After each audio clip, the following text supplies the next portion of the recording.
Last year, my ex-wife had an affair and decided to leave me. Oddly enough, I felt a sense of relief when it happened.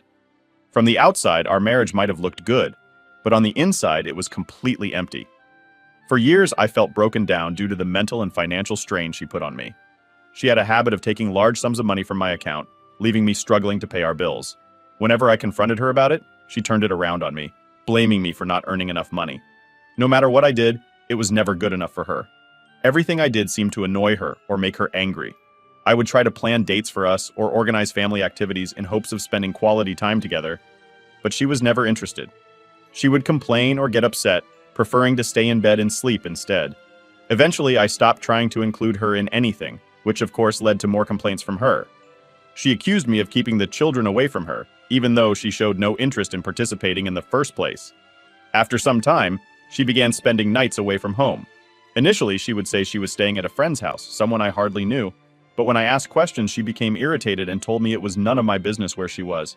When my ex-wife decided she wanted a divorce, I found myself in a mix of emotions. On one hand, I was really worried about what my life would look like after the divorce. On the other hand, I couldn't help but feel relieved that there was an end in sight to our unhappy marriage. I made it a point to carefully read all the documents her lawyer sent over. It turned out her lawyer wasn't very careful, making a lot of mistakes in the paperwork. These errors ended up delaying our divorce hearing by several months. Every time I spotted a mistake, I would send the documents back without signing them. Then, his office would have to correct and resend them, but often they would make new mistakes or repeat the old ones. There were some pretty big mistakes in the paperwork too. They misspelled my name, her name, got both our birth dates wrong, and even messed up our child's name and birth date.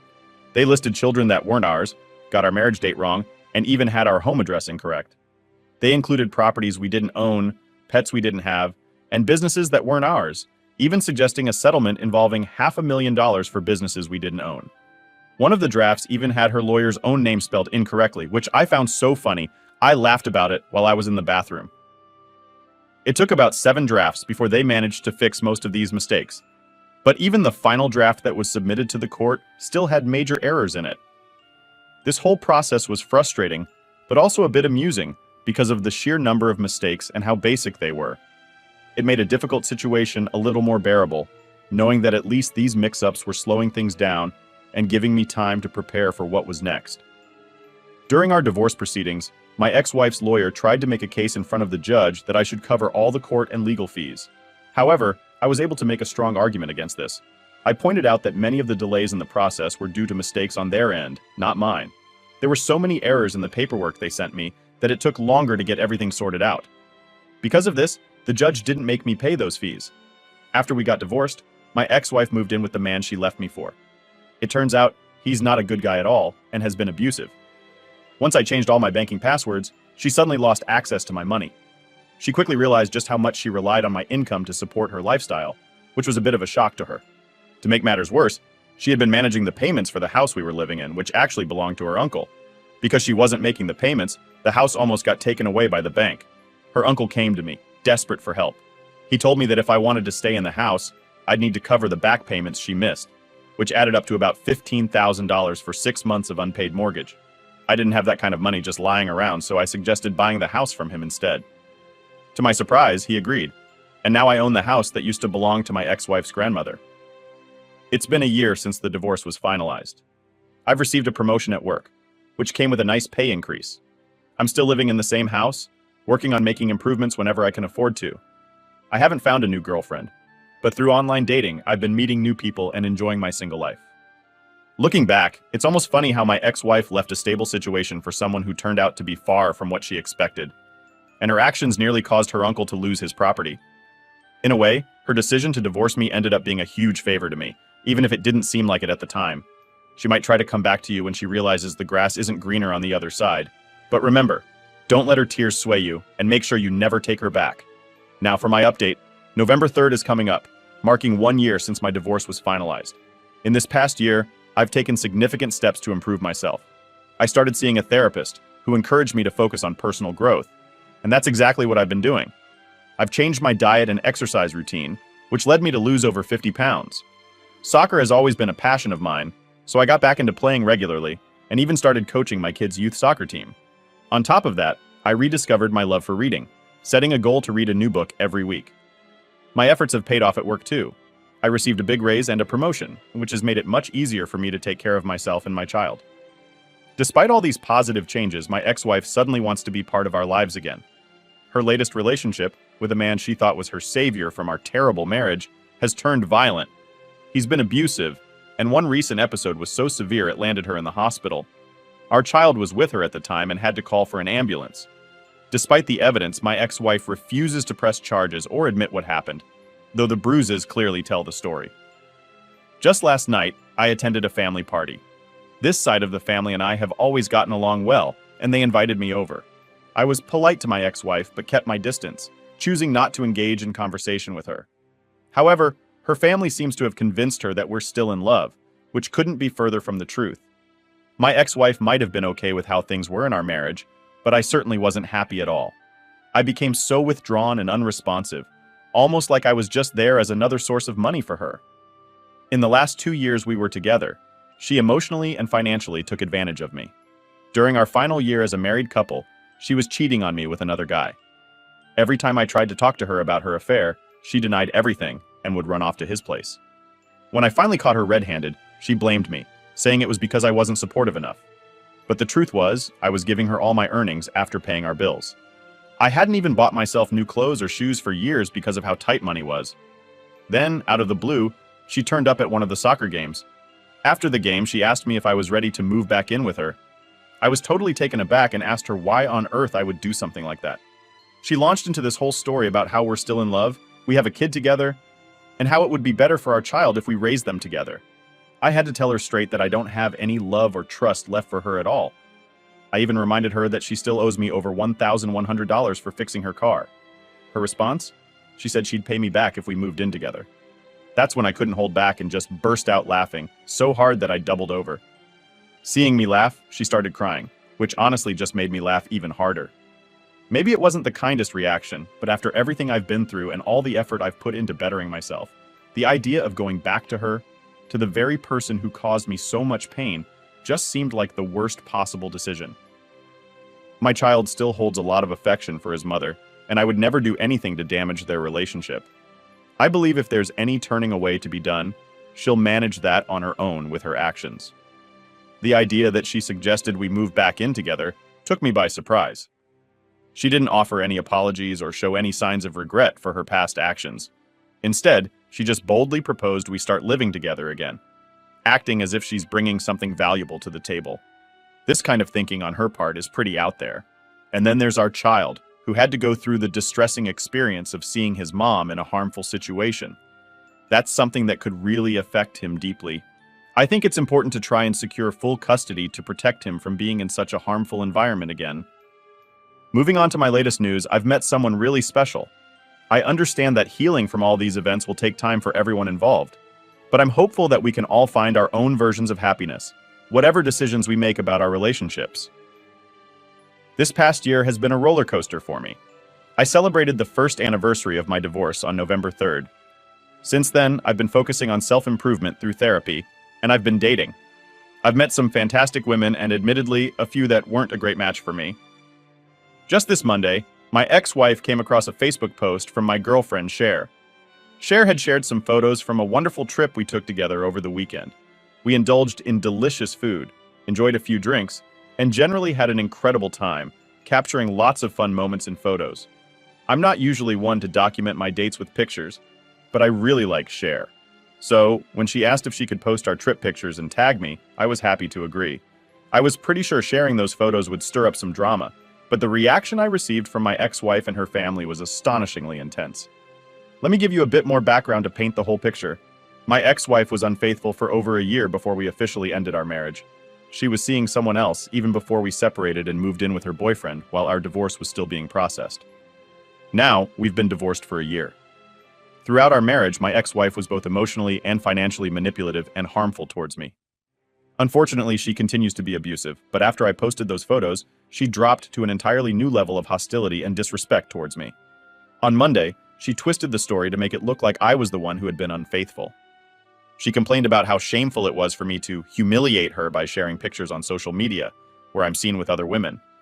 She accused me of being selfish and insensitive for not considering her feelings, and labeled me a coward for hiding that I'm seeing other people. She even claimed that by my actions, I've destroyed any hope of us ever getting back together, saying that any love she still had for me was killed off by what she called my cheating ways. The whole time she was making these accusations, she was on the phone, shouting and berating me. Meanwhile, I couldn't help but find the irony of her claims hilarious. I just laughed as she spent a good 30 minutes ranting about how I supposedly ruined our relationship and betrayed her, despite her being the one who cheated and was abusive throughout our relationship. When my ex-wife asked me about my fidelity during our marriage, I was clear with her. I had been completely faithful and loyal until our relationship officially ended. She didn't stop there, though. She went on to question me about my dating life since our divorce. That made me laugh even more, and I firmly told her that my personal life is no longer her concern since we're not together anymore. I pointed out to her that just as I don't meddle in her affairs, she has no right to intrude into mine.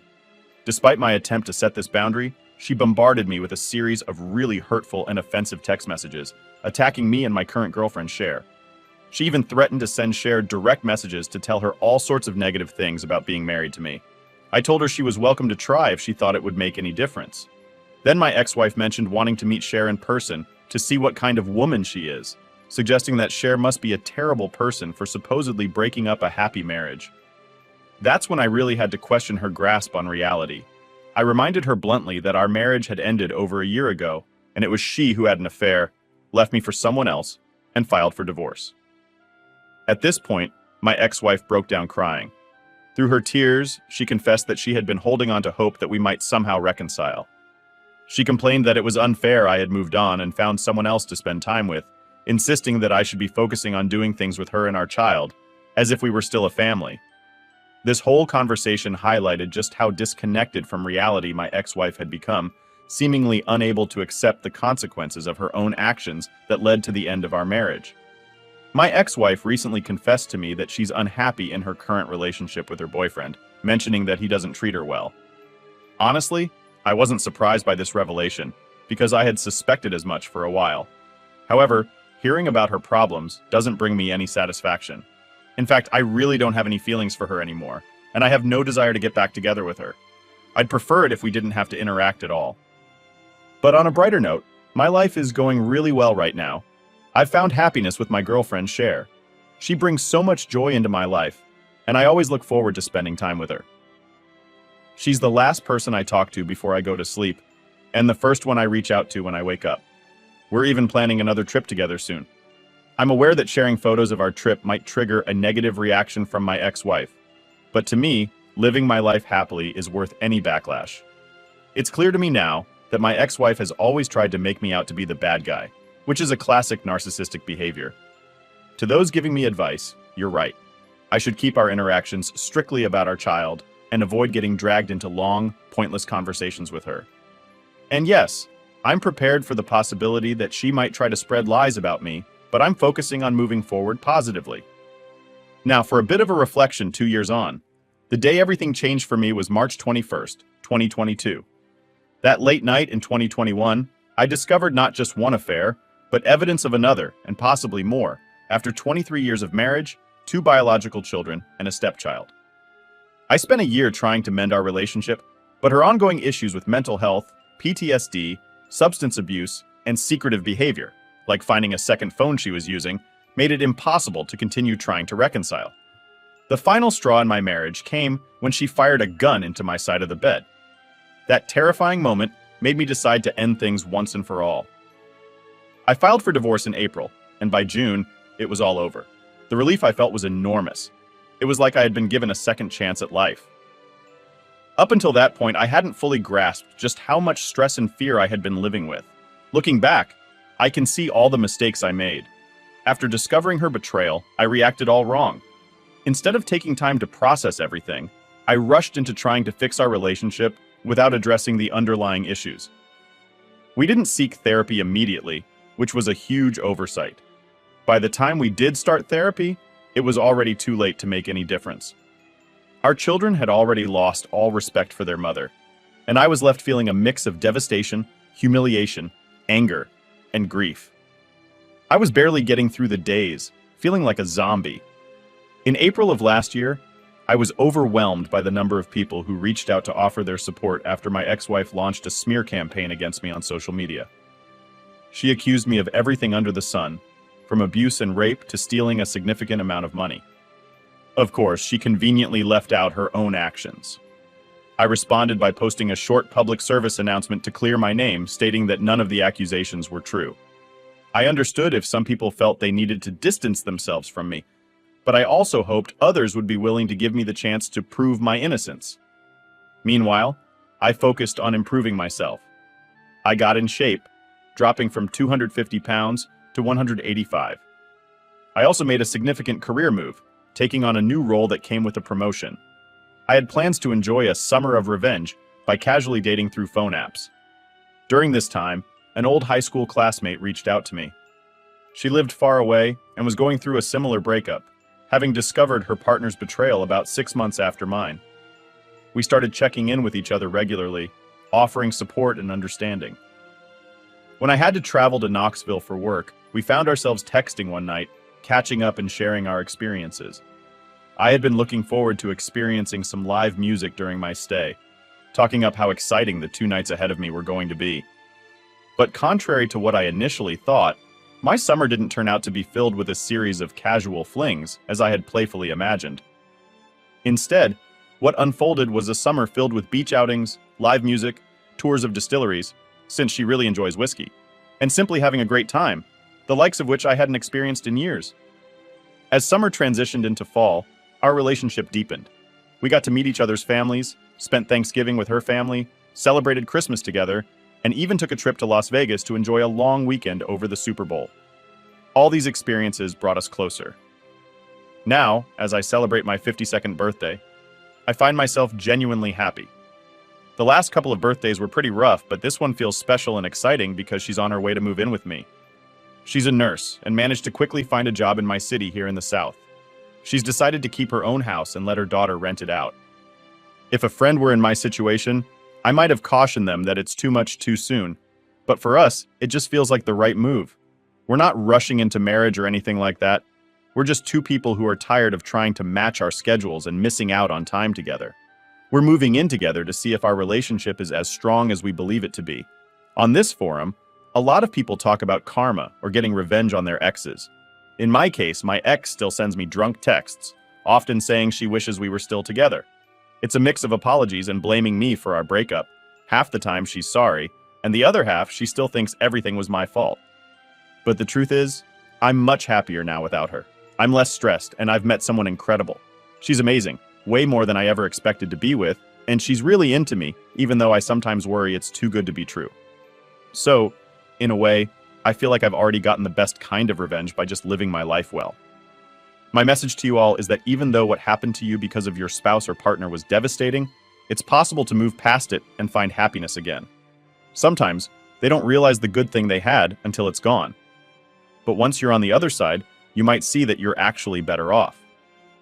I shared my story to inspire you not to give up no matter how tough things get. It's never too late to make a fresh start. Remember to put yourself first and have faith in your ability to recover and thrive. Things really can improve. I managed to start anew at 50, proving it's possible at any age. And that wraps up today's update. If you're following along, don't forget to like and subscribe so you won't miss future stories. Until next time, goodbye.